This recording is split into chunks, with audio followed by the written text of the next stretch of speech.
America में मंगलवार को आम चुनाव है। अमेरिका का चुनाव कई मायनों में जरूरी होता है क्योंकि इससे आने वाले वैश्विक बदलाव का सूत्रधार माना जाता है। अमेरिका में राष्ट्रपति चुनाव की प्रक्रिया के बारे में बात करें तो ये काफी अलग होती है।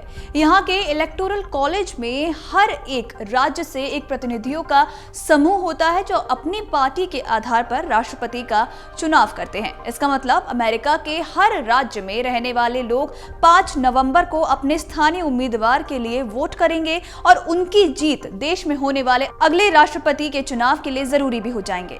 सीधे तौर पर कहें तो राज्य से जीत हासिल करने वाला उम्मीदवार ही राष्ट्रपति के चुनाव में आखिरी फैसला लेने का हकदार बन जाता है।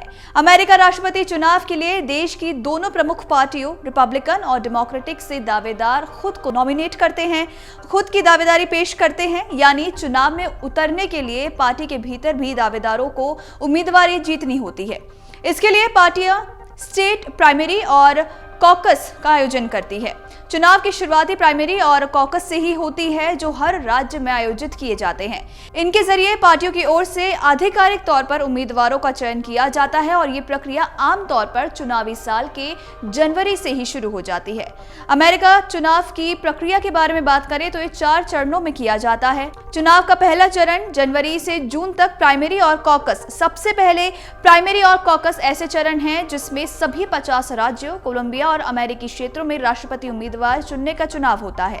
दोनों का काफी महत्व है।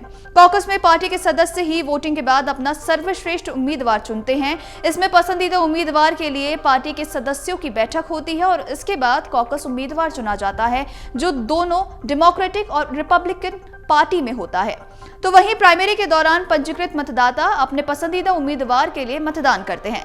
दूसरा चरण है नेशनल कन्वेंशन जो कि जुलाई से अगस्त में होता है। प्राइमरी और कॉकस के बाद डेमोक्रेटिक और रिपब्लिकन पार्टियां अपने नेशनल कन्वेंशन आयोजित करवाती है। आम चुनाव से पहले ये सम्मेलन पार्टियों के लिए काफी अहम होते हैं क्योंकि इसमें भाषण, रैलियां और राष्ट्रपति और उपराष्ट्रपति पद के लिए प्रत्येक पार्टी के उम्मीदवार का आधिकारिक घोषणा की जाती है। तो वहीं तीसरा है सितंबर और अक्टूबर तक चलने वाला आम चुनाव अभियान जिसमें उम्मीदवारों के नामों की घोषणा के बाद आम चुनाव अभियान जोरों पर होता है।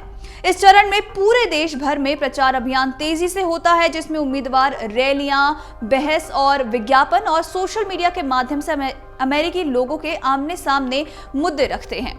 अगला और चौथा चरण है इलेक्टोरल कॉलेज जिसमें प्रत्येक राज्य को कांग्रेस में उसके प्रतिनिधित्व के आधार पर एक निश्चित संख्या में निर्वाचक आवंटित होते हैं। इसमें सीनेटरों की संख्या हमेशा 2 और आबादी के अनुसार प्रतिनिधियों की संख्या शामिल होती है। आपको बता दें कि अमेरिकी परिप्रेक्ष्य में चुनावी प्रक्रिया काफी जटिल है। इस तरह से अमेरिकी लोग राष्ट्रपति और उपराष्ट्रपति चुनने के लिए इलेक्टोरल कॉलेज के लिए वोट करते हैं। बाद में यही इलेक्टर राष्ट्रपति और उपराष्ट्रपति पदों के लिए उनके द्वारा चुने गए उम्मीदवार का समर्थन करते हैं। पूरे अमेरिका में कुल 500 से भी ज्यादा इलेक्टर होते हैं। इनमें से अमेरिका के सभी 50 राज्यों से आबादी के आधार पर 535 इलेक्टर और अमेरिकी राजधानी वॉशिंगटन डीसी से 3 अतिरिक्त निर्वाचक यानी कि इलेक्टर होते हैं। नियमों के अनुसार बात करें तो हर राज्य में कम से कम 1 या फिर अधिक से अधिक आबादी के अनुसार HOR होंगे, जबकि सीनेटर हर राज्य में 2 ही होते हैं। यानी चुनाव में हर राज्य से कम 3 इलेक्टोरल वोट तो होते ही है। यहाँ गौर करने वाली बात यह है कि राष्ट्रपति चुनाव जीतने के लिए उम्मीदवारों को कुल 538 में से 270 इलेक्टोरल वोट का बहुमत हासिल करना जरूरी होता है। अब जानते हैं कि इलेक्टर्स का चयन कौन करता है और ये आखिर होते कौन है। तो इलेक्टर्स को आम चुनाव से पहले उनके जुड़े राजनीतिक दल द्वारा चुना जाता है। इलेक्टर का एकमात्र काम नवंबर के चुनाव के बाद अपने राज्य में बैठक करना और राष्ट्रपति और उपराष्ट्रपति के लिए एक वोट डालना होता है। प्रत्येक पार्टी के निर्वाचकों की सूची में राज्य और स्थानीय स्तर पर निर्वाचित पदाधिकारी, पार्टी के नेता, सामाजिक कार्यकर्ता और पार्टी से जुड़े अन्य लोग शामिल हो सकते हैं। उन्हें आमतौर पर एक राजनीतिक पार्टी के प्रति उनकी सेवा और समर्पण को मान्यता देने के लिए चुना जाता है। अब कैसे तय होता है राष्ट्रपति, अगर इसकी बात करें तो अमेरिका का राष्ट्रपति का चुनाव एक अप्रत्यक्ष प्रक्रिया है जिसमें सभी राज्यों के नागरिक इलेक्टोरल कॉलेज के कुछ सदस्यों के लिए वोट करते हैं। इन सदस्यों को इलेक्टर्स कहा जाता है और ये इलेक्टर्स इसके बाद प्रत्यक्ष वोट डालते हैं जिन्हें इलेक्टोरल वोट कहा जाता है। इनके वोट अमेरिका के राष्ट्रपति और उपराष्ट्रपति के लिए होते हैं। ऐसे उम्मीदवार जिन्हें इलेक्टोरल वोट्स में बहुमत मिलता है राष्ट्रपति और उपराष्ट्रपति पद के लिए चुने जाते हैं। समझ लीजिए कि कुल 538 सीटों पर चुनाव का विजेता वो उम्मीदवार होता है जो 270 या उससे अधिक सीटें जीतता है। लेकिन ये जरूरी नहीं है कि वही राष्ट्रपति बन जाए। ये संभव है कि कोई उम्मीदवार राष्ट्रीय स्तर पर सबसे अधिक वोट जीत ले लेकिन फिर भी वो इलेक्टोरल कॉलेज की ओर से जीत नहीं पाया। ऐसा मामला 2016 में भी सामने आया था जब हिलेरी क्लिंटन इलेक्टोरल कॉलेज की ओर से नहीं जीत पाई थी।